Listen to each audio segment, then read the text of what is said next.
आत्ताचे तो हे मांडी थट्टून सांगितलं, आता या कलियुगामध्ये अवतार धारण केलेला आहे श्री चक्रधर. हे म्हणजे स्वतःला हेळसून बोलत आहेत देव, हे म्हणजे आम्ही. सांगितलं देवाने आत्ताचे तो कलियुगाचे अवतार श्री चक्रधर. आणि बोधू संचरला नामे बोध. जीवेश विभागाची ओळख कळाली माहीम भट्टाला आणि माहीम भट्ट बुजवणी गेले. यावर उद्धरण निरूपण केलं. सृष्टीमध्ये परमेश्वर अवतरती मनुष्य वेशधारी होती, माया वेशधारी होती.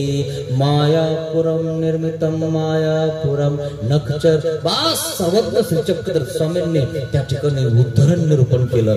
कसं उद्धारायचं ते उद्धरणामध्ये सांगितलं मित्रांनो.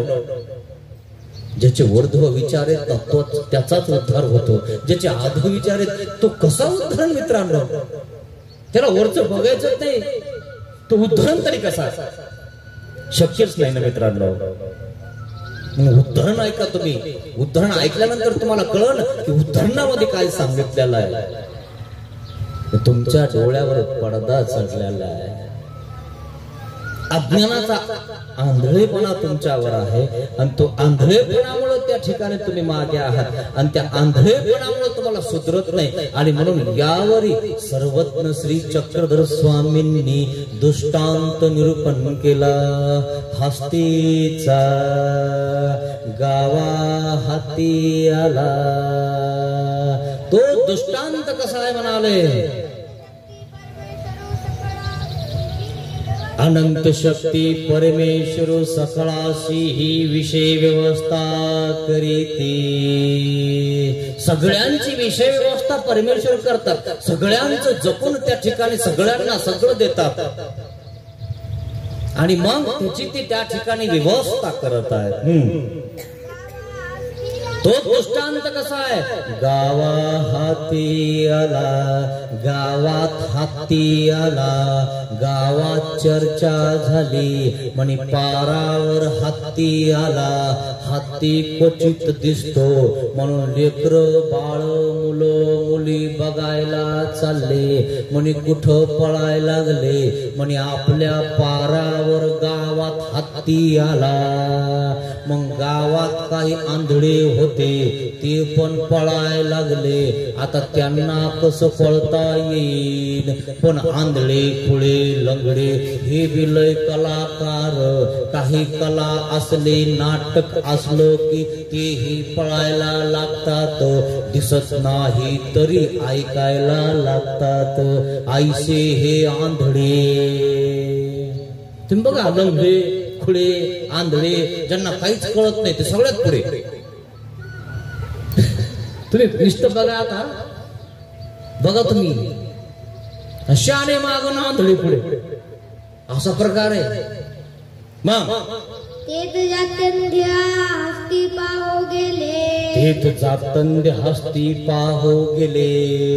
एका गावात 6 आंधळे होते आणि सगळे शेतात कामाला जायचे. आणि हे आंधळे 6 वट्यावर 6 जण बसायचे. आणि मग तिथली बैठक संपली की आमक्या वट्यावर सगळे आंधळे एकत्र यायचे. म्हणे सगळे शेतात गेले, आपणच घरी राहिलो. आपणच घरी राहिलो पण म्हणे आज घरी राहिलो पण आज सर्व गावच घरी दिसतंय. म्हणे काय झालंय. गावात हत्ती आला. तुम्ही गावात हत्ती आला मग आपल्याला बघायला पाहिजे. म्हणे येडा आहे का तुला डोळे आहे का. येड्या डोळे नसले मग काय बघू नाही काय. तुला डोळे काय म्हणे मला नाही. मग काय करायचं. दुसरा म्हणतो तुला डोळे नाही याला डोळे नाही मग आपण बघणं सोडायचं का. पण तुम्हाला सांगितल्यानंतर कळतं की नाही झाड. मग ते आतमध्ये कळतं ना. अरे झाड असं आहे हत्ती असा आहे. पाहिला नाही तुम्ही कसा आहे पण कळतं. मग तो कसा आहे ते सांगत आहेत. मग त्या ठिकाणी ते काय करतात म्हणे हत्ती बघायचा ना. हो म्हणे बघायचा. मग आपण डोकं लावायचं. आपलं डोकं देवाने दिलं ना. म्हणे काय करायचं. हत्ती गावामध्ये हत्तीची मिरवणूक निघणार आहे तेव्हा आपण बराबर उभा राहायचं म्हणे असं. तो खालच्या पायरीवर आहे, मी वरच्या राहतो, तो त्याच्या वरच्या राह, तो वाट्यावर आहे, तो पुढकून राह, असं उभा राहिलं बुवा. डोकं बघा, आंधळ्यांना डोकं आहे. असे उभा राहिले. मग असे उभा राहिल्यानंतर चक्कर निघाला, दिंडी निघाली हत्तीची. गावा हाती आला. मग काय झालं म्हणाले, एके पाहो देखिला. बराबर उभा राहिले. मग जो पहिल्या नंबरचा होता, एके पाहो देखिला. आ हा हा हा हा. हत्ती. तुम्ही कधी रेल्वेत गेले का? रेल्वेत खरे फुटाणे, खरे फुटाणे. दोनचा देतो म्हणतो, पाचचा आहे. शहाणा आहे हा, याला डोळे, आंधळ्याला फसवतो. किती हुशार आहे माहिती का जीव. आता तुमच्याकडे रेल्वेची हाय की नाही गाडी मला माहित नाही, पण आमच्याकडे लोक लय हुशार. हा, दोनचा देतात, दहाचा म्हणतात, दोनचा दहाचा सारखाच. पण आंधळ असून सुद्धा तुमच्यापेक्षा हुशार आहे. तुम्हाला वाटतंय आम्ही लय हुशार आहे. याच्याहून तर गणित नावाचा मित्रांनो आंधळे पण हुशार आहे. त्या आंधळ्याने असा दोनचा घेतला, तो म्हणतो दहाचा आहे. पाटील दोनचा आहे, दोनचा. तुम्हाला वाटलं काय? नाही तसं नाही, मला वाटलं दहाचाच आहे. लोक असतात ना दुसरे, अपमान होईल ना याचा. मला वाटलं आता वास्तविक आंधळ्याला, खुळ्याला, लंगड्याला मदत करावी ना, तर या आंधळ्याचं खायला बसलं खारेन फुटाणे. त्याला सोडणं हो बिचार, त्या बिचाऱ्याला सोडणं नाही. याला हात चांगले, डोळे चांगले, सगळं चांगलं, त्याला सोडत नाही. तसं या आंधळ्यांनी डोकं लावलं, बराबर उभा राहिले. आणि बास हाती आला की हा असा पाय धरला का नाही, असा चापला. आ हा हा हा हा. हाती म्हणे हा. बस मग एके सोंड देखिली. एके हाती पाव देखिला, एके सोंड देखिली. जे पुढे होतं त्याने लगेच पुढे हात केला. सोंड अशी होती, त्याने सोंड अशी चापली. हाती उभा राहिला थोडसा. आता 6 जण आहेत ना, आणि हातीची मिरवणूक चालू आहे. मग हातीला आता ते लावतात लोक काय ना काहीतरी गंध म्हणा काय. तोपर्यंत हाती उभा आहे. मग एकाने पाय धरलाय, एकाने सोंड धरली है ना. अजून मधले बाकीचे, मधले काय करता. एके कानो देखिला. एके कानो देखिला. ज्याने सोंड पाहिली त्याच्यानंतरचा त्याने कानाला हात लावला. आ हा हा हा हा. हा हत्ती गावाने चापून पाहिलं. यांना डोळेच नाही ना, मग काय करणार, चापणार नाही तर काय करतील. चापलंय रे, तो असा हत्तीचा कान चापून घेतला. मग एके पाठी देखिली. एके पाठी देखिली. एक वर उभा होतो वट्यावरून, त्यांनी वट्यावरून पाठवून हात फिरवली. हा हा हा. आणि हाती तर असा आहे म्हणे, लांब लचक निबर धडक. मग एके पोट देखिली. जो खाली थोडासा उभा होता त्याने असं पोट पाहिलं. आ हा हा हा. आता यांना चापल्याशिवाय दुसरा काही प्रश्नच नाही ना, यांना डोळेच नाही. एके पोट देखिले. मग एके फूस देखिली. एकाने शेपूट पाहिली. हे मागं उभा होतो, शेपूट खराट्यासारखीच राहते की नाही, त्याने शेपूट चापली. हा हा हा. म्हणे ही का म्हणे, हे हत्ती आहे का म्हणे. आता डोळेच नाही, हे जन्मताच आंधळे, यांनी हत्ती पाहिलाच नाही. पण गावात हाती आल्यावर चर्चा झाली का नाही. हे सगळे गेले ना ज्यांना डोळे ते बघायला. म्हणजे आंधळे राहता काय घरी. मी तुम्हाला आधीच सांगितले, आंधळे, खुळे, लंगडे लोय कलाकार.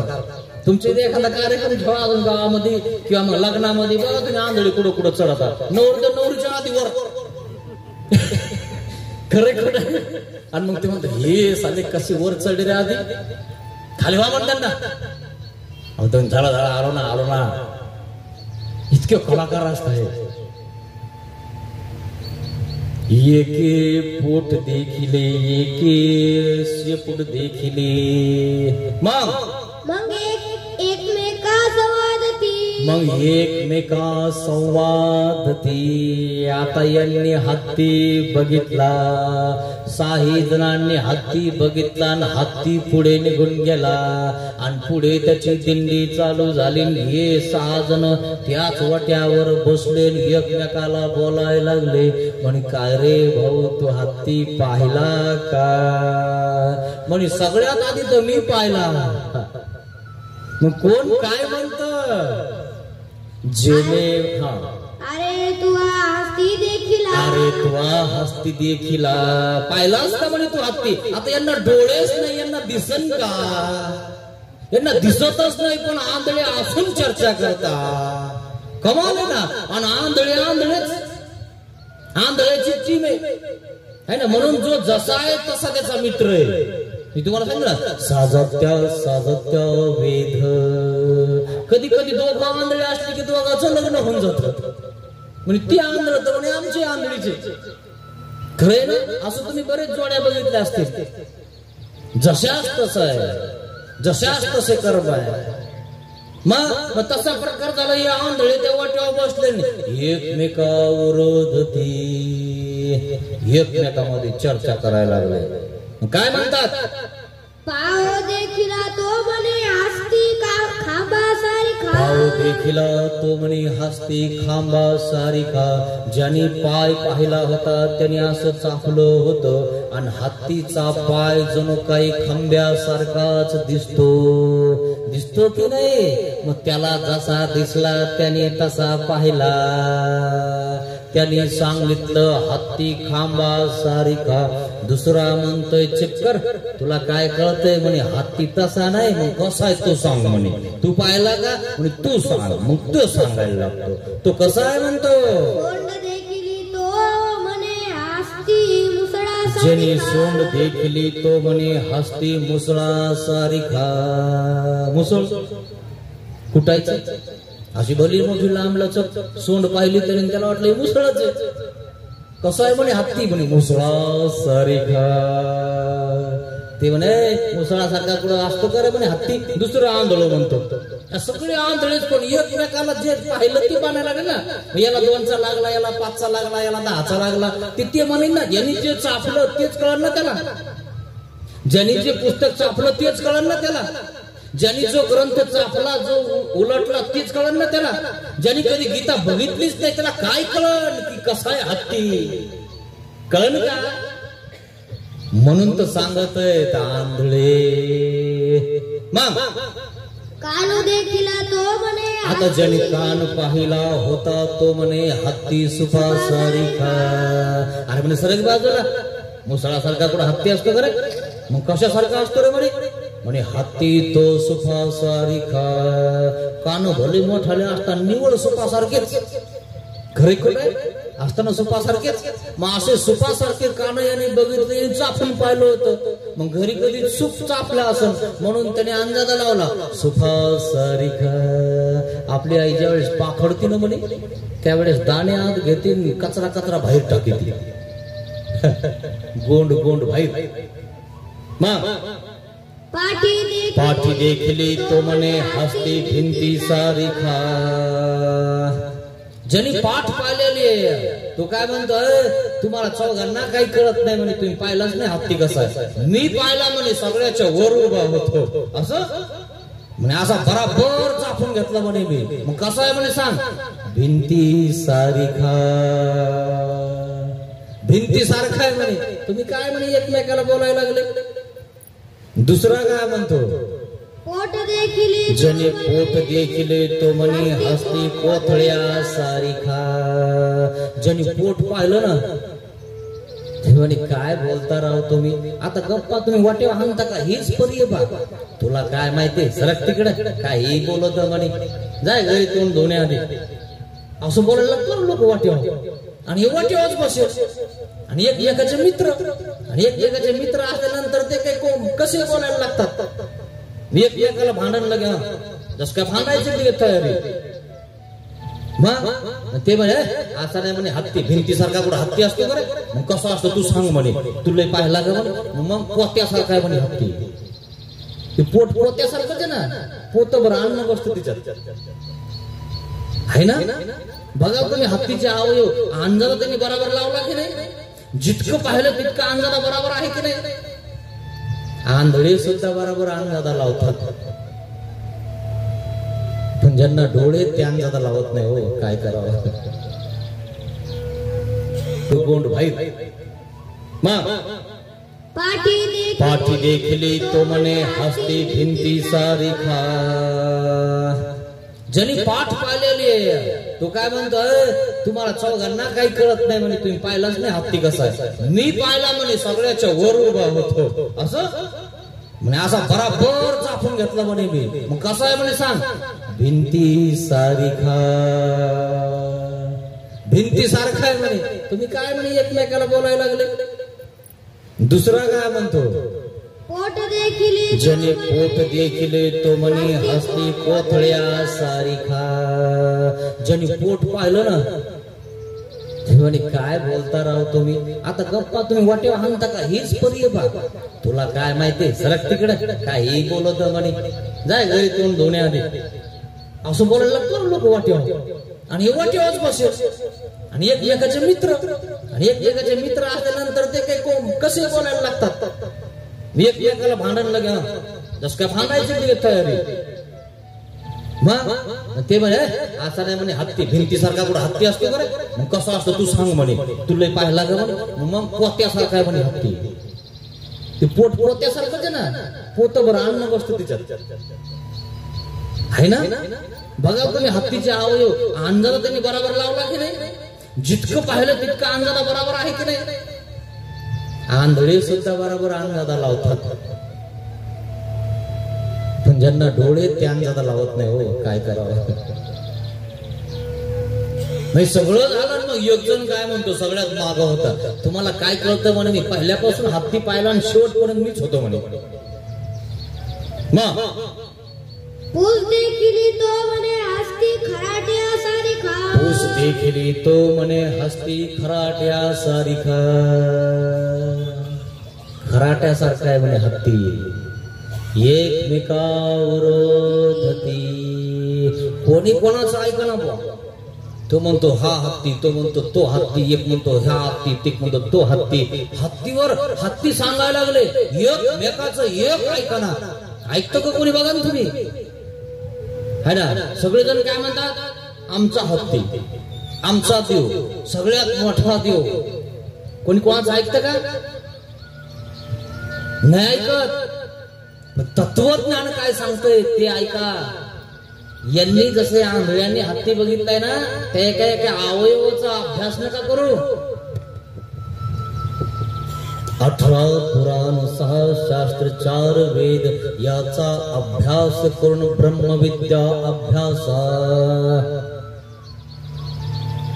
काय हे सगळ्याचा अभ्यास करून ब्रह्मविद्या अभ्यासा, तेव्हा तुम्हाला कळण की परमेश्वर कोणता आहे. मग दयामध्ये डोळसू असे म्हणजे एकाला डोळे होते यांचे भांडण लागले. एक म्हणतो हत्ती खांबासारखा, एक म्हणतो पोत्यासारखा, एक म्हणतो मुसळासारखा, एक म्हणतो सुपासारखा, एक म्हणतो भिंतीसारखा, एक म्हणतो खराट्यासारखा.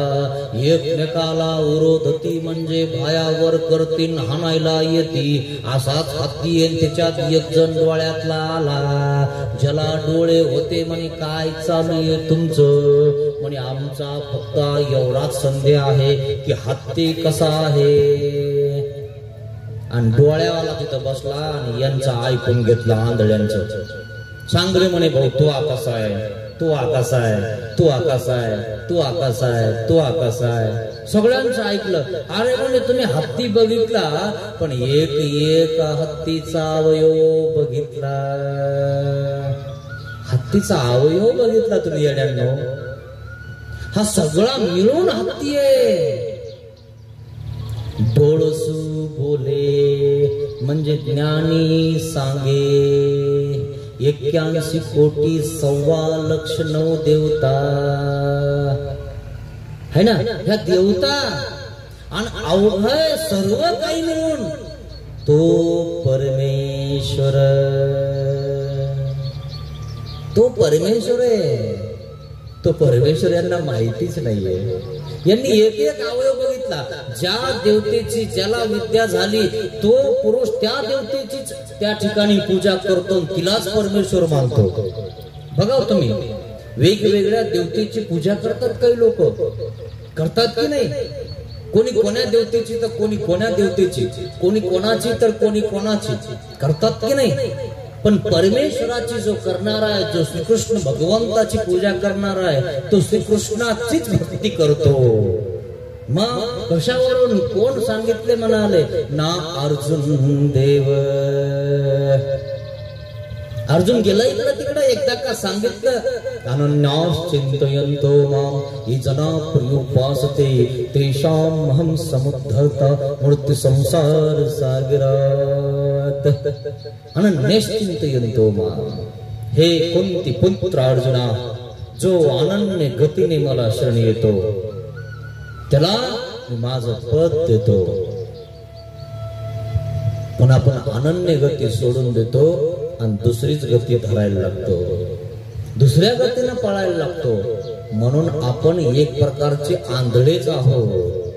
म्हणून देवाने दृष्टांत सांगितला, तुमचा आंधळेपणा बाजूला करा. कोणाला सांगितला? माहिम भट्ट. 18 पुराण, 6 शास्त्र, 4 वेदाचा अभ्यास करणारा माहिम भट्ट गंगातीरला सगळे विद्वान हरवून टाकले. ते माहिम भट्ट देवाला हरवायला आले. ते माहिम भट्ट, त्या माहिम भट्टाला देवाने हा दृष्टांत सांगितला,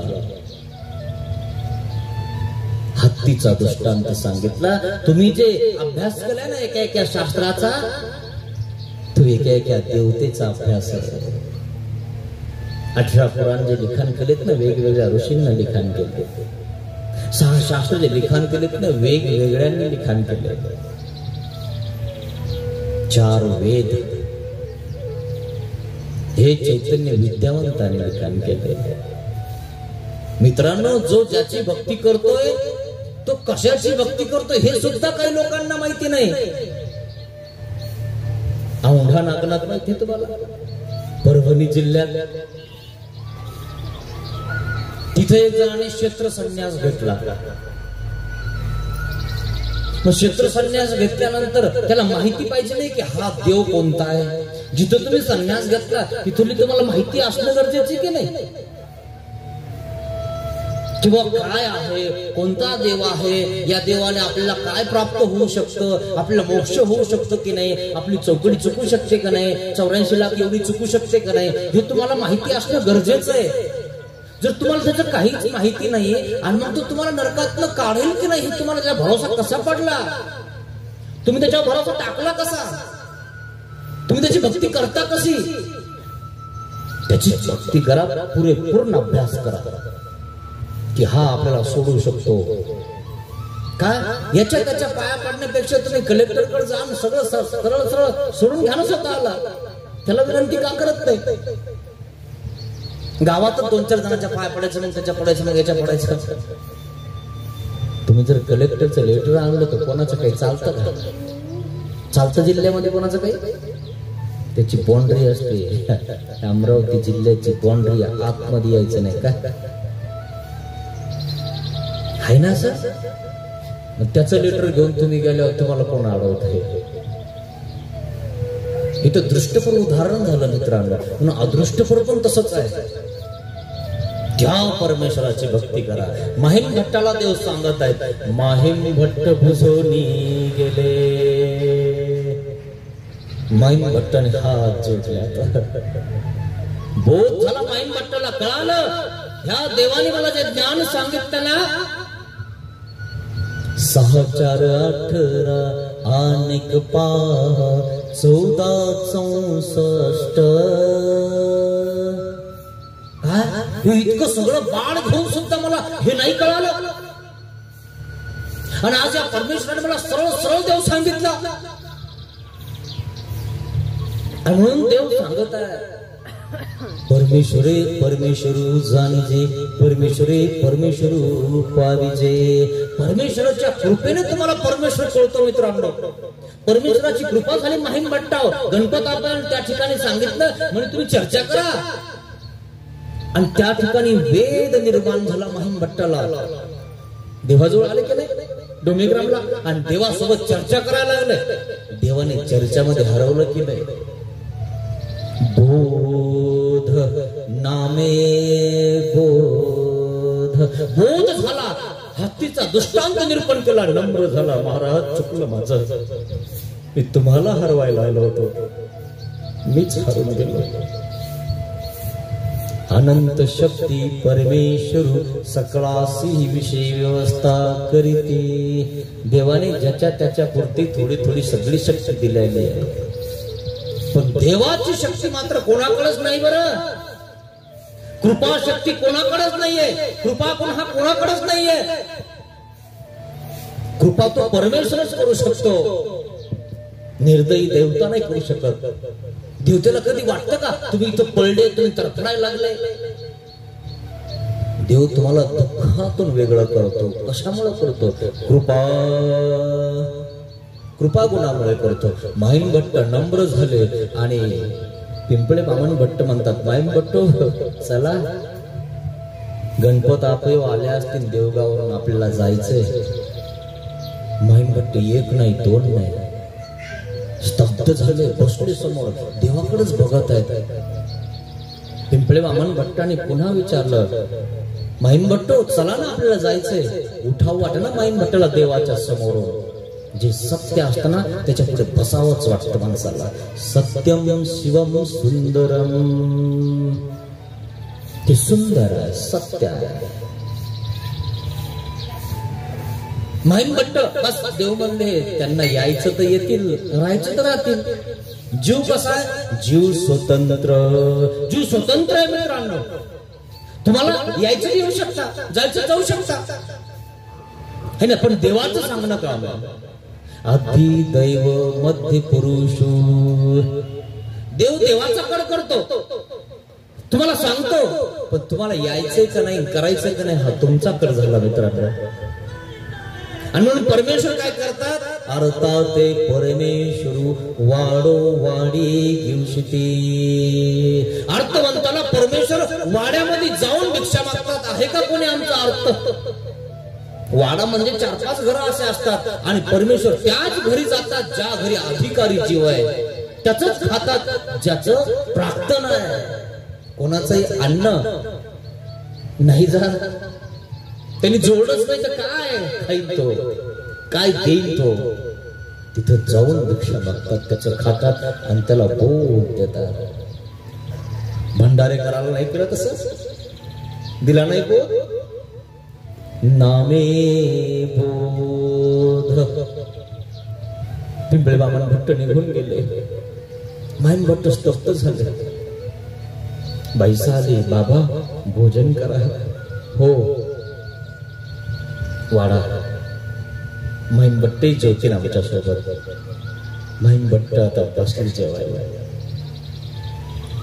देवाने प्रसाद दिला माहीम भट्टाला. चर्चा झाली. माहीम भट्ट विचार करायला लागले, घरी जावं का दीक्षा घ्यावी. दीक्षा घेतल्याशिवाय आपला उद्धार होणार नाही.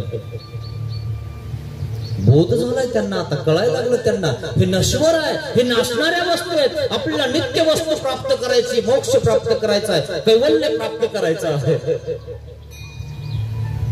आणि म्हणून माहीम भट्ट विचार करतात,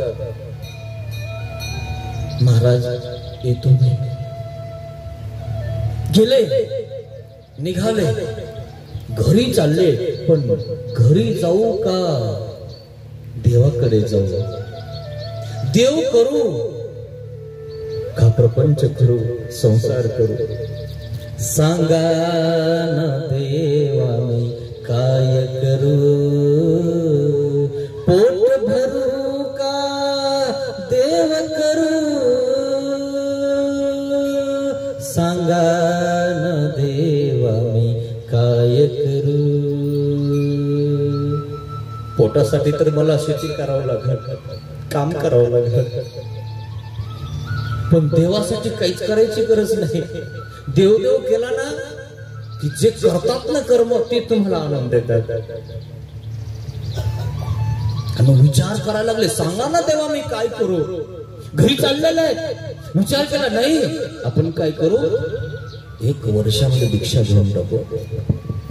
नामे अनुसरणा नामे बौद्ध झाला, आता नामे अनुसरणाकडे सरकलो आपण. महिमभट्टाचा विचार बदलायला लागला. नाही, 1 वर्षामध्ये आपण काय करू, संन्यास घेऊन टाकू. थोडेसे पुढे गेले. 1 वर्ष कोणी देखिले असते. 1 वर्ष कोणी बघितला. तुझ्या आधी जर काही घात झाला, काही हे झालं आणि काही आपण वारलो तर अनुसरण राहून जाईल. कपाळी सृष्टी पडेल, सृष्टी कपाळी पडेल. मग कसं करायचं. नाही, आपण काय करू, 6 महिन्यात दीक्षा घेऊन टाकू. नामे अनुसरण. पुन्हा पुढे गेले. घर जवळ येत आहे, विचार जवळ येत आहे. घर जवळ येत, विचार जवळ येत आहे. अरे म्हणजे 6 महिने कोणी बघितलं. 2 वर्ष कोरोना आला तर अजून सुधरत नाही. कोरोनात किती लोक मेले, किती लोकांनी विडे ठेवले. देवा मी तुमचा होऊन जाईल, कोरोनात वाचलो का दीक्षा घेऊन जाईल. अजून घेऊन राहिले. ज्यांनी विडे ठेवले ते इकडे तिकडे पळायला लागले. मी पुढच्या वर्षी म्हणलो होतो म्हणे, अजून पुढच्या वर्ष आलाच कुठं म्हणे. देवाला म्हणतात, देवा मी पुढच्या वर्षी दीक्षा घेणार, आणि विडा ठेवतात. आणि पुढच्या वर्ष आले त्या म्हणतात, देवा मी पुढच्या वर्षी म्हणलो होतो. किती हुशार जीव आहे ना. कोरोनात वाचला, देवा मी वाचल्यावर म्हणलो होतो. मी अजून मेलो नाही ना, मी वाचलेला आहे. किती हुशार जीव आहे मित्रांनो. महिमभट्ट पुढे गेले. पुन्हा 3 महिने कमी केले. नाही, आपण काय करू, 3 महिन्यामध्ये दीक्षा घेऊन टाकू. आणि आपले जे मुलं बाळा आहेत ना, जी आपली पत्नी आहे, जे आहे ना, त्यांना त्या ठिकाणी त्यांचं वाटून देऊ, त्यांच्या नावाचं करून टाकू. पुन्हा झंझट नको. हो ठीक आहे. पुन्हा पुढे गेले. अरे म्हणे, हे तर आपलं आपणही करू शकता. मेल्यावर तर आपल्या उशीतले पैसेही काढून घेऊ शकता. आपली बँक सुद्धा किती आणि किती नाही बघू शकता. मृत्यूपत्र हजर करून काही करून आपल्या बँकेवरचे पैसे काढून घेते नाही. पुन्हा विचार केला बरे, नाही आपण काय करू, 1-2-3 आठवड्यामध्ये दीक्षा घेऊन टाकू. पुन्हा विचार बदलला. 2-3 आठवडे कोणी बघितले. पुन्हा विचार बदलला. 3 दिवसात घेऊ. पुन्हा विचार बदलला. चाबी घरी देऊन देऊ, हे तुमचं तुम्ही सांभाळून घ्या, मी जातो. पुन्हा विचार बदलला. म्हणजे हे चाब्या सुद्धा दुसऱ्या तयार करून देऊ शकता तिजोरीच्या. आई जर नुसती दिंडीला गेली ना 1-2 महिने धामाला वगैरे, कुलूप राहत नाही संतकाला. का हे बघूच म्हणे, सासूबाई लय संतकाजवळ बसती. दुसरं कुलूप लावून देऊ ना आपण, ऑटोमॅटिक गळून पडलं म्हणे. आम्हाला काय माहिती. इतके हुशार लोक आहे.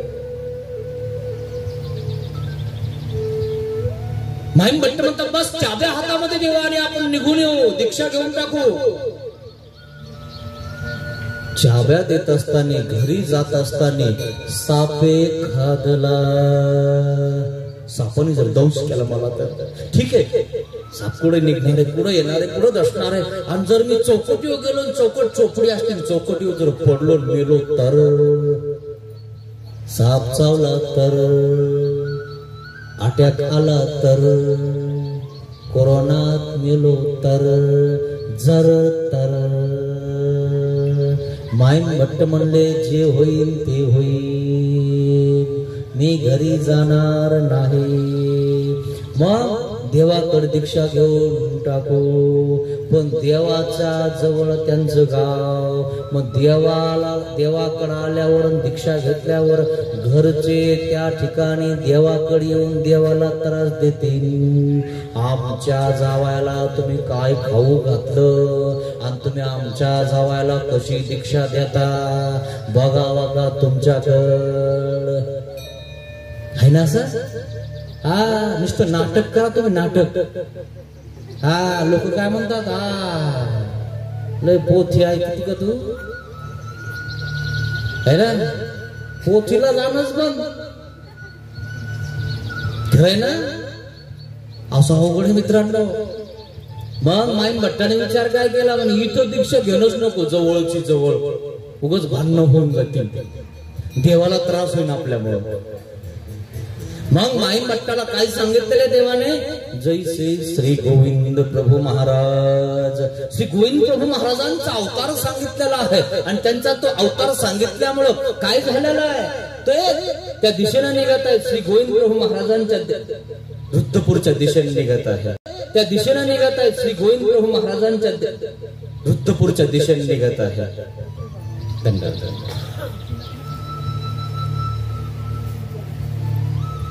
धन्यवाद.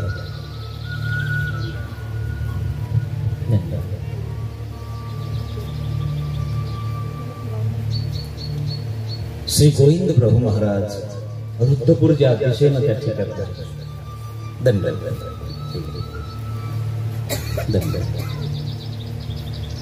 रुद्रपूरच्या दिशेनं श्री गोविंद प्रभू महाराजांच्या दिशेनं माहीम भट्ट निघालेला आहे.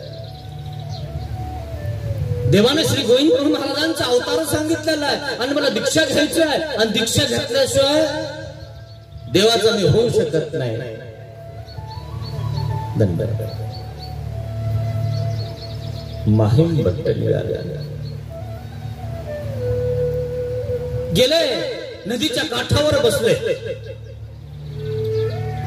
स्वच्छ करायला बसले, बहिर्भूमिकेला बसले आणि मातीचा ढेकळ हातात घेतला. पूर्वीचे लोक मातीच्या ढेकळाने पहिले त्या ठिकाणी पुसायचे आणि मग नंतर त्या ठिकाणी धुवायचे. दिशेला बसले, परसाकड बसले. बसल्यानंतर काय झालं? नदीची लाट आली. नदीची लाट आली. एक थेंब वर उडाला. वर उडाला थेंब जो हातामध्ये दगड, हातामध्ये ढेकळ घेतले ना, त्या ढेकळावर पडला. आणि हे बहिर्भूमिकेला बसलेले आहे. ढेकळ पुढे होता. ढेकळ बघितला, अरे आपण जो ढेकळ आपल्या उपयोगासाठी घेतला होता, हा ढेकळ तर विरून गेला, जिरून गेला. मी कस काय? पाण्याचा थेंब त्याच्यावर पडलाय ना, म्हणून तो फुगून गेला. आता हातात घ्यायला गेलं तर त्याचा विरघळून गेलेला आहे. ऐसेची देह की, असंच आपला देह आहे, विरघळून जाईल, फुटून जाईल. जास्त पाण्यात ठेवलं तर सडून जाईल. अहो नुसता पाऊस जास्त पडायला तर धन सडायला लागले मित्रांनो. काही माणसं मेले, काही माणसं वाहून गेले. बघता तुम्ही बातम्या. तसा आपलं देह सडून जाईल, पडून जाईल, विरून जाईल. माहीम भट्टाने विचार केला, ऐसेच देह की. निघाले रुद्रपूरच्या दिशेला. एका गावात गेले, ओट्यावर झोपले. आणि माहीम भट्टाचे कपडे इतके महागाचे होते की विचारूच नका. ते कपडे चोराला चोर सुद्धा येऊ शकतात, इतके महागाचे कपडे. आपले तर कपडे चांगले नाही, पण तीनदा चारदा आपण इस्त्री काय हाणतो, हे काय करतो, ते काय करतो. महागाचे बी नाही जास्त. आपले कपडे जर कोणी कुठे फेकून दिले तर पोतराही कोणी करणार नाही. एखाद्या बार सुनबाईच्या घरून साडी आली ना सासूबाईला, ती काय म्हणते, पोतरा करायचा, पोतरा. ते आईने घेतली मला चुलीला कर. आशातले नाही आम्ही, पाटीले आम्ही. तू यासारखे काय असे 100 रुपये साडी घालतो काय आम्ही? ती म्हणते माझी आई गरीब आहे. हो, आमच्या तिला गरीब झाली. कशी मजा येते बघा तुम्ही. फक्त तुम्हाला फक्त हलकी साडी घेऊ द्या, मग कळत. हा, तसे माहीम भट्ट हलके कपडे घालत नव्हते. हे वस्त्र त्यांनी काय केलं माहितीये? एका ब्राह्मणाला देऊन टाकले त्यांचे कपडे. आणि त्यांनी सांगितलं, तुमच्यावर जे धोतर ना, ते मळकट धोतर, ते मला द्या. अनुसरल्याचा देव म्हणे, हे मला जिरा ना, हे लोक मला हिरावून घेतील, मला लुटतील, हे कपडे काढून घेतील माझ्यावाले. नाही घेणार, तुमचे कपडे मला द्या, माझे तुम्ही घाला. म्हणे हे कपडे चोर हाणतील मला. सोनं जास्तही घालता येत नाही, आणि सोनं जास्त घालून जर तुम्ही एकली जर जा लागले रात्री अंधारी तर हाणतील ना लोक धरून. तसाच प्रकार आहे ना. इतके भारीचे कपडे जर मी घातले तर हाणतील ना लोक मला. माहीम भट्टाने सांगितलं, जे हाणतील ना त्यांना फक्त एवढं सांगा, माहीम भट्टाने दिलेले कपडे आहेत. माहीम भट्ट चोर सुद्धा माहीम भट्टाला घाबरायचे. कायदा सुद्धा घाबरायचा, राजा सुद्धा घाबरायचा. का? विद्या कंठस्थ भूषणम. विद्या, ब्रह्मविद्या, 18 पुराण, 6 शास्त्र, 4 वेद आणि त्याच्यामध्ये सर्वज्ञ श्री चक्रधर स्वामींच्या ब्रह्मविद्या. इतका दरदरा त्या माहीम भट्टाचा होता. एक वेळेस ते 60 भाज्या खात होते, चव घेत होते. तुम्हाला सांगितलं कालच की आपल्याला एखाद्या वेळेस असली भाजी तोंडी लावायला नाही तर नसती कधी कधी. कपडे घातले त्या ठिकाणी. दुसऱ्या दिवशी गेले नदीवर गेले, धोतर अर्ध फाळलं आणि झोळी केली. भिक्षाला गेले. भिक्षा देही, भिक्षा आली. व्यवस्थित पदार्थ जे नाही ते पदार्थ भिक्षेमध्ये. तूप पण आलं, भात पण आला, चपाती, सगळं पदार्थ आले. अरे म्हणे ठेवायला जागा नाही, हे सगळं आलं. अरे म्हणे भिक्षामध्ये सगळं येतं. देवाने सांगितलं होतं काही कमी पडणार नाही. पण ते माहीम भट्ट खूप श्रीमंत, त्यांना थोडस आता ऊन पुरं चालत नाही, त्यांना कशाची सवय नाहीये. पण ते धोतर घातलेलं आहे आणि धोतराला घाम आलेला आहे आणि घाम आल्यामुळे त्याची झोळी केलेली आहे आणि त्या धोतराचा घामाचा वास त्या अन्नाला लागून गेला. एक घास घेतला, नदीच्या काठावर बसले, ओकारी झाली. अरे दुसरा घेतला, ओकारी झाली. तिसरा घेतला, ओकारी झाली. कुणी इथं अवघडच आहे. हे असं नाही खाऊ शकत म्हणे आपण. नको नको नको नको. जर आपण खाऊच शकत नाही, आपल्या प्राणाला आपण अन्न देऊ शकत नाही, तर पराक्रम काय करणार आपण? दीक्षा घेऊ शकणार कशी घेणार आपण? आपण खाऊ शकत नाही हे विटल्या सडलेलं अन्न. तर जाऊ द्या म्हणे, पुढच्या जन्मात दीक्षा घेऊन टाकू. या जन्मात घ्यावा असं काही मान थोडंच आहे. गाडी पलटली ना, तुमची तशी पलटती. या मार्गात 10 दिवस, त्या मार्गात 1 महिना, या मार्गात 1 महिना बघून घेते कसं आहे ना. असलं व्यवस्थित तर पण बरं आहे. हे बघ तुमच्यामुळं घेते. अरे याच्या आणि त्याच्यासाठी दीक्षा घेऊ नका. काय देते ना जीव तुम्हाला? काय या जीवाजवळ घ्यायचे असेल तर देवासाठी घ्या. हे आज तोंड चोपडेपणा करता सगळे. तोंडापुरता तुम्हाला हो मंदिरानंतर देतो तेवढं फेकून. बिलकुल या लोकांसाठी दीक्षा घ्यायची नाही. काय घ्यायची तर देवासाठी घ्यायची. हे देह ईश्वरार्पिले आपले कैचे. आपलं कुठे आहे? देह देवाचा आहे. देवासाठी अनुसरा, त्या लोकांसाठी अनुसरू नका. लोकांसाठी अनुसरले ना तुमचं अनुसरण टिकणारही नाही. तुम्हाला कोण आधार देणार आहे? हे लोक आधार देतील का? अरे त्यांच्या घरच्या आई बापाला आधार दे ना. तुम्हाला आधार देणार काय? याच्यावरूनच अभ्यास करणं जरसा. घ्यायचे असेल ना, जे होईल ते होईल, देवासाठी घ्या. तार अथवा मार प्रभू तू नाथ अनाथाचा. बस माहीम भट्टाने विचार केला म्हणजे दुसऱ्या जन्मात घेऊन टाकून वापस फिरले. पुन्हा विचार बदलला म्हणे, अरे दुसऱ्या जन्मात आपण जर स्त्री होऊन आलो तर मग म्हणते तर अनाधिकारी देह आहे. आणि आपण जर दीक्षा घ्यायला जावं तर सगळे लोक आपल्या मागं लागतील, हाणतील, मारतील. कुठं जाती?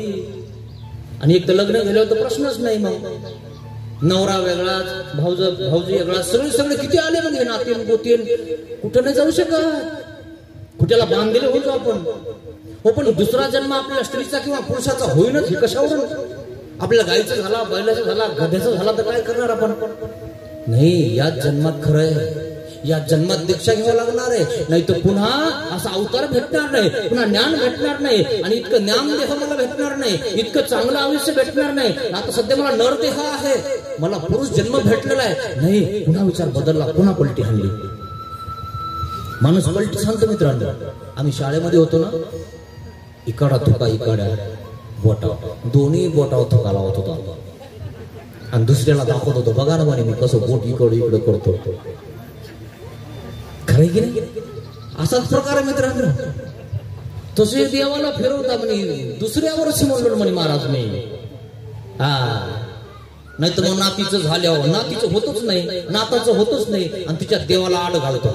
नातीचं झालं की तुमचाच, आणि झालं तरी हे म्हणजे नातीला एक नात हो द्या, म्हणजे अजून एक खाऊ द्या. मग हे माया मांडीवर खेळ म्हणजे आता झालं चल ना. नाही म्हणे माझ्या हाताने खाऊ द्या. मग ते खाते ही जाते वर. तोर घेतीतच. अनुसरण राहिलं ना मित्रांनो, अनुसरले याचा देव. महिमभट्ट मागे फिरले, भिक्षा हातात, झोळी हातात घेतली, गेले पुढच्या घरी, पुन्हा भिक्षा मागितली. भिक्षा देही. नदीच्या काठावर गेले आणि त्या ठिकाणी काढली आपली भिक्षा आणि घेतला घास. पोकारी यायच्या टायमाला म्हणजे जे होईल ते होईल, दाबलं आतमध्ये, दाबलं की इथून ओटळ असं. तेव्हा काय सांगितलं, घे जे ऐसे हे रो ये रे परते. इथून इतकं गेलं ना इतक्यापर्यंत, इथून दाबलं ना ते खाली जातं म्हणे. खाली ओटळ असे, खाली ओणगळती जागा आहे. आपण घसरगुंडी खेळतो की नाही, तसा प्रकार आहे. आणि एकदा इथे गेलं की हे इंद्रिय त्याचं काम करतात, खायचं. इथपर्यंतच आपल्याला चव लागते, नंतर खाली काही चव आहे का, बिलकुल नाही. बास एक घास गेला, बास बाही फाकळली. आता तो माही आज झिंगिले. आता तर माझं सरकतच नाही मी. बाई आफळली पैलवानाची. दुसऱ्या दिवशी 2 घास, तिसऱ्या दिवशी 3 घास, चौथ्या दिवशी बस रुद्रपूर जवळ येत आहे. आहारावर आले. एक उपरनं शिल्लक होतं. बेलोरा या ठिकाणी पोहोचले आणि बेलोऱ्याला बाजारात गेले आणि ते उपरनं विकून टाकलं. विचार करा, ते उपरनं विकलं म्हणजे कपडे किती महागाचे असतील. देवाने कपडे विकले, माईमभट्टाने कपडे विकले. आणि दुर्डी घेतली बाजारात ना, गुळ घेतला बाजारात ना. गुळाची दुर्डी घेऊन रुद्रपूरला चाललंय. माझ्या देवाला भेटण्यासाठी खाली हात कसं जायचं. आणि म्हणून गुळ घेतला डोक्यावरून, चालले पायी पायी. तुमच्यासारख्या आजच्या घोड्या गाड्या बी नव्हत्या, पायी पायी होत सगळं. निघाले, बस रुद्रपूरला पोहोचले. पोहोचल्यानंतर एक मातंग जात होता त्या ठिकाणी. त्या मातंगाला विचारला, हो श्री गोविंद प्रभू महाराज कुठं राज्य करतात? पण हे नव्हे, उपाध्याच्या आवारी आताची विजय केले. त्यांनी 2 कथा सांगितल्या स्वामींच्या, श्री गोविंद प्रभू महाराजांच्या. आमचे श्री गोविंद प्रभू महाराज असे, आमचे महाराज तसे. मातंग थोडा पुढे गेला आणि द्रोडी खाली ठेवते. माईमभट्टाने त्या मातंगाला दंडवत घातले. माते देव दाखविला. मला या मातंगाने देव दाखवला, मी त्याला दंडवत केले. मातंगाला दंडवत घातले. आपण आपल्या साधूला घालू नये, आपण आपल्या चतुर्विध साधनाला घालू नये, उपदेशाला घालू नये. माईमभट्टाचा सगळा गर्व अभिमान गळून पडला ना या ज्ञानाने. पण ज्ञान असून सुद्धा आपण ताईत का आहेत अजून? तुमचा गर्व गळायचा आहे अजून. माईमभट्टाचा गळाला ना तसा आपला गाळून टाका मित्रांनो, तरच उद्धार होईल, नाही तो होणार नाही. म्हणून सगळे चांगले आहेत, मीच चांगला नाही. नाही तू स्वतःला माणूस मोठा समजायला लागतो. मी मोठा, मी अमका, मी तमका, मी असा, मी तसा, मी अमका ज्ञानी, माझं असं आहे, माझं तसं आहे. काही नाही भाऊ, सगळ्याच्याच दिव्याखाली आणणार आहे. असं नको समजू की मीच निर्मळ आहे. निर्मळ असता तू कलियुगात कशाला उगला असता रे? कशाला जन्मला असता तू कलियुगामध्ये? कशाला तुला चौकडी आक्षेपली असती? तू देवाजवळ नसतास का? पण स्वतःला निर्गुण समजायला लागतो माणूस. आणि त्या ठिकाणी गोविंद प्रभू महाराज वाट बघत आहेत. माहिया नावे ब्राह्मण येईल म्हणे, गुळ आणील म्हणे, गुळ खावे म्हणे. वाट बघत आहे. निढळावरती हात ठेवूनी वाटच तू पासे, पण मी कडे वाढविला रे पापांच्या रसे. पाप आपण वाढवत आहे, देव आपली वाट बघत आहे, तरी आपण जात नाही हो. 56 आली तरी आपण जात नाही. 56 गेली, 70 आली, कोमात गेले. लोक म्हणतात 4 दिवस थांबा, बाहेर आलो ना मग बघेल घ्यायची का नाही. काही लोक कोमात असतात म्हणून त्या ठिकाणी घेऊन टाकतात. जाऊ द्या, देऊन टाका. आमच्या घरच्यांनी घेतली होती बाबा दीक्षा, मग छाती फुगून सांगायला लागतात. खरंय ना? असा प्रकार आहे मित्रांनो. गेले उपाध्याच्या आवारापाशी पोहोचले, बस श्री गोविंद प्रभू महाराज दिसलेले, बस दंडवत घातले, गुळ खाली ठेवलेला आहे. श्री गोविंद प्रभू महाराज पुढे आले, गुळाची पिशवी त्या ठिकाणी बघितली, दुर्डी बघितले, गुळ काढून खात आहेत, दोन्ही हाताने खात आहेत. श्री गोविंद प्रभू महाराज स्वतः गुळ खात आहे. का खात आहे? माझ्या भक्ताने आवडीपूर्वक आणलेला आहे, स्वतःच उपरनं विकून मला गुळ आणलेला आहे, आणि तो गुळ मी नाही खाणार तर कोण खाणार? हात सोडली ती दुर्डी आणि खात बसलेल्या आहेत. माईम भट्ट बाजूला बसले, दंडवत घातलेले. उमाईचा बाहेर होती, उमाईचं बघितलं, अभयसर सांगितलं, म्हणे काय झालं म्हणे, भाग्यवान ब्राह्मण आले नाही, आणि त्यांनी गुळ आणलेला एक दुर्डीभर, आणि श्री गोविंद महाराज दोन्ही हाताने गुळ खात आहेत. चला म्हणे बघायला, चला लवकर. तर अभयचा थोत पडत आली, बघितल्यानंतर बघितलं तो ब्राह्मण आणि देव गुळ खात आहेत. अर्धा गुळ संपून टाकला, एक दुर्डीभर गुळ आणला, आणि मग अभयसाने दुर्डी ओढली. महाराज राहू द्या म्हणे, आपण याच्या पुऱ्या करूया, पोट दुखेल आपलं, पोट दुखेल. आणि मग त्या ठिकाणी ते दाढीवर त्या ठिकाणी असं गुळाचे थेंब पडलेले. महाराज पुऱ्या करते मी याचे, असं नका खाऊ. जो भक्त आवडीपूर्वक आणतो ना मित्रांनो, त्याचं देव आवडीपूर्वक खायला लागतो. आणि जो म्हणतो ना खायचं तर खा, नाही तर खाचील माझी भोजे, त्याचं खायला सुद्धा नाही सांगितलं देवाने.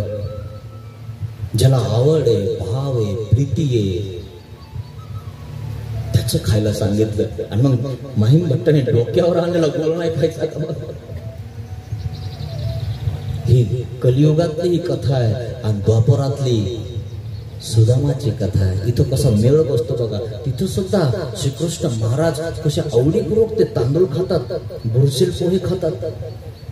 हो, कमराला बांधलेले त्या ठिकाणी शोधून खातात. कुठे हा तू एकला खातोस का? तुझी सवय गेली नाही का अजून? तू जेव्हा मार्गामध्ये होता, जेव्हा एका आपण शाळेमध्ये होतो विद्याभ्यास करण्यासाठी, तेव्हा तू चोरून खात होता. आता भाभीनं दिलेले तो पोहे पण चोरून खाणारेस? नाही रे काना, नाही रे काना, याला बुरशी आलेली आहे म्हणून मी तुला देते. मी कधी म्हणलं का की बुरशी आहेत, खराब आहेत, वाईट आहेत? उसने मागून आणले हो तांदूळ. सुदामाच्या पत्नीनं उसने मागितले.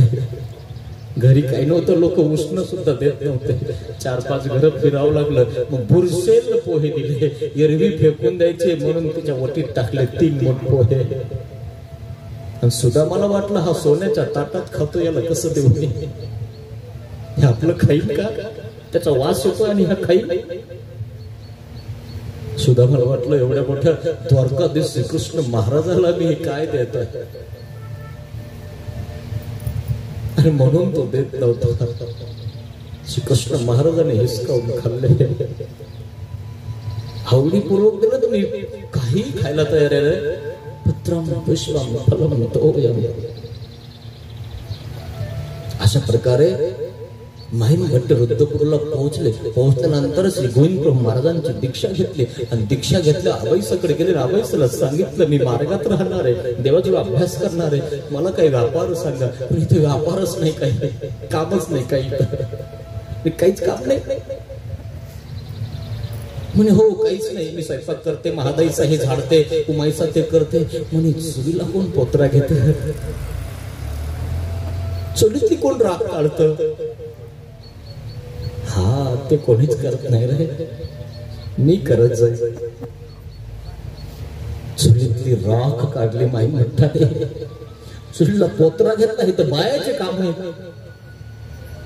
किती नम्र झाला, स्वतःची राख रांगोळी करून टाकली. पोतरा घ्यायला लागला तो मंदिरामध्ये, आश्रमामध्ये.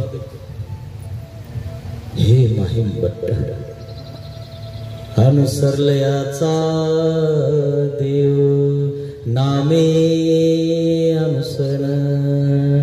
महिम भट्ट तिथे राहा लागले, सेवादास्य करायला लागले. अशा प्रकारे महिम भट्टाचं अनुसरण झालं. मित्रांनो, हा 4था फायदा मी तुम्हाला सांगितला. 3रा फायदा सांगितला. आता 4था फायदा आहे नामे स्मरण.